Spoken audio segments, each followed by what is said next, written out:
très bien joué de la part de Light, c'est tank en siège en bas de la rampe qui arrive à détruire, enfin qui arrive à tirer sur l'assimilateur qui est en haut. Je pense qu'il voit ça avec son bâtiment, donc l'Engineering Bay. The Rock qui est un petit peu coincé face au tank en siège, c'est vrai que c'est vraiment dur de dessiéger, enfin de détruire un siège de Terran, car les tanks font vraiment énormément de dégâts, les mines très bien placées, les dragoons qui se mettent en haut de la rampe, comme ça les tanks n'ont que 33% de chance de les toucher, donc bien joué de la part de The Rock. On voit que The Rock est passé sur B2, il commence à avoir une production plus importante que celle de Light. Voici la première, le premier river. Oui, excusez-moi, tout à l'heure j'ai parlé d'Obs, je voulais dire River. Donc le River qui fait beaucoup de dégâts, on va voir s'il s'en sert au combat ou s'il va essayer de l'envoyer sur la B1 de Light pour pouvoir détruire ses péons. Oh, Light qui arrive à détruire le Nexus de The Rock, très bien joué de sa part. Donc se retrouve à B1 contre B1. Je pense que quand même The Rock va avoir assez d'unités pour pouvoir détruire ce blocus, mais en tout cas il a perdu beaucoup d'argent avec ce Nexus. Le shuttle qui est parti donc vers le nord, sûrement pour la B1, et apparemment il s'en sert pas pour le combat.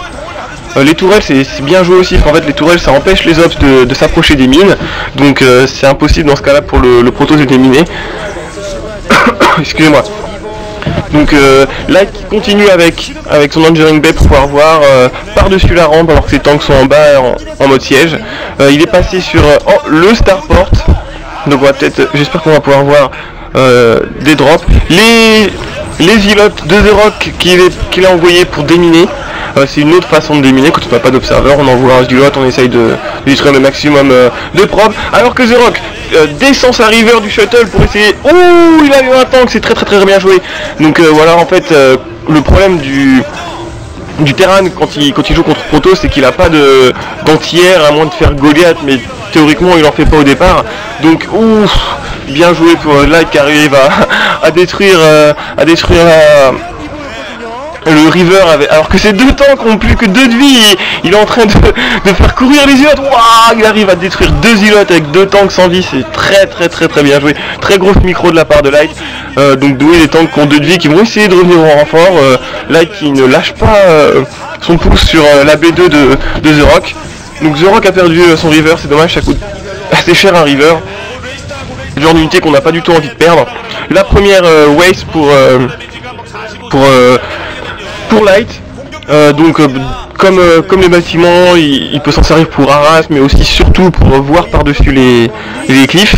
The Rock qui expande sur la base au sud. Oh, et aussi j'avais pas pensé à ça, mais c'est vrai que la race peut servir aussi pour détruire les shuttles qui contiennent les rivers.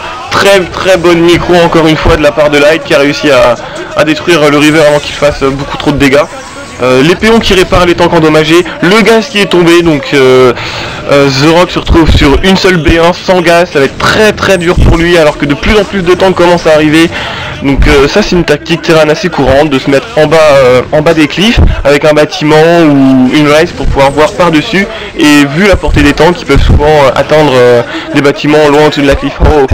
Donc voilà, la tête, je pense que ça doit être The Rock, c'est vrai que je les connais pas bien donc je pourrais pas vous dire, mais vu la tête qu'ils avaient à mon avis ça doit pas être une ça doit pas l'air d'être une bonne nouvelle. Light qui voit la B2 de The Light qui commence à tirer dessus avec ses vultures. La B2 qui vient d'être fait, encore un drop river au milieu des tanks, qui a réussi à avoir un tank et un péon, c'est pas très fort, JJ. Donc oui, une très bonne performance de la part de Light. C'est vrai que c'est une map assez intéressante. Au début, je pensais que The Rock allait partir sur canon avant d'expandre, mais c'est vrai que grâce aux jeux qu'il protège, ça lui permet de pouvoir expandre avant les canons et d'être plutôt en sécurité. Et là on a vu justement donc la réponse de Light, une très bonne réponse, c'est de construire les factos directement middle pour avoir qu'un seul groupe 2 à détruire, parce qu'en fait normalement il y a une première barrière de 3 lignes 2, ensuite une grosse barrière de 6 lignes 2 et une autre petite de 3 lignes 2, donc ça lui a permis de sauter les 2 premières barrières et d'arriver beaucoup plus vite sur la base de The Rock, qui a pourtant essayé mais qui n'a pas su défendre contre un push de facto. Donc très bien joué de la part de Light. Je continuerai à caster l'OSL un petit peu en attendant Xno. Sinon, j'espère qu'à partir de demain, on va pouvoir mettre en ligne les vidéos de la nouvelle saison de la MSL qui a l'air très excitante. Merci encore d'avoir écouté, à bientôt, au revoir.